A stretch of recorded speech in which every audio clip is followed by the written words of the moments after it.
Okay guys, it's an exciting morning. There's nothing wrong with the rusty bucket. Nothing wrong with it.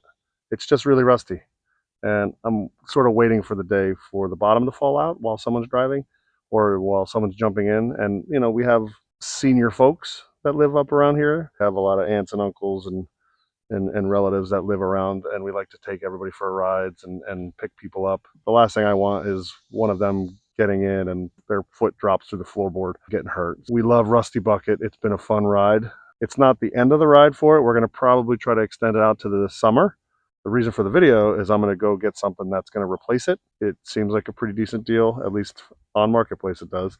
The plan would be to work on that over the winter, maybe upgrade it a little bit, get it ready so that we could start using it right away next summer. Our uncle has a trailer.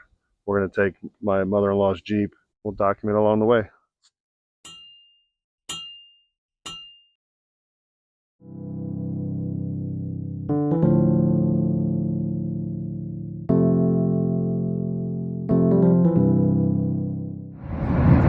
Where are we going now?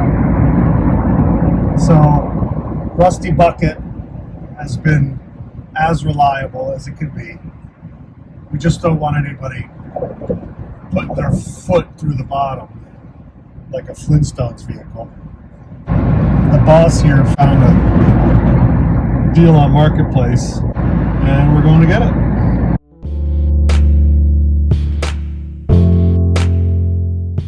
What you're looking at is a 1992 EZGO Marathon 36-volt electric cart. I found it on Marketplace about an hour away from the house. It's got no batteries, no controller, but the frame and everything underneath is in great shape. No rust, completely opposite of what we have currently. Hoping to do a full body off restoration over the winter, so I'll probably do a multi-episode series. Looking to do a fresh Lithium setup with a new controller.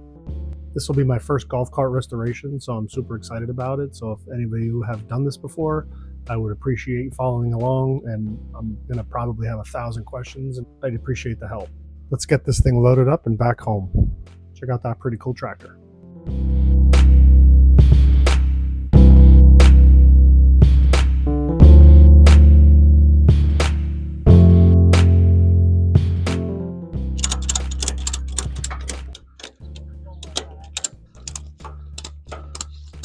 That's not going anywhere.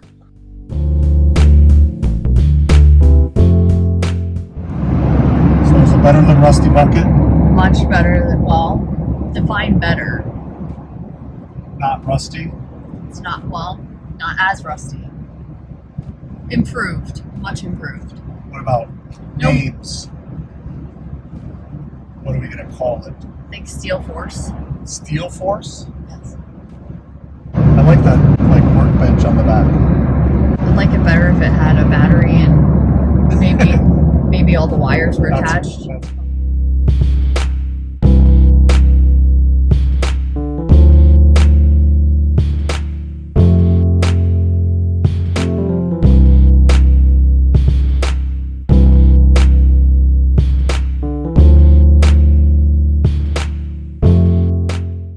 So that's where it's going to sit for a few months. The wintertime is great for inside projects. So once I have some room in the garage, I'll be able to pull this in one of my bays and I'll get some of my other cars out. I usually store the Supra and the Volkswagen in a different garage over the winter. That opens up this bay. So I'll probably put the Jeep on the lift because I want to do some suspension work on that thing. And once that's over here, I can pull in the golf cart and start working on that on this side. Definitely have some projects, so I hope you guys enjoy what I've been putting out. You'll see a lot more Jeep videos and Steel Force videos in the coming months.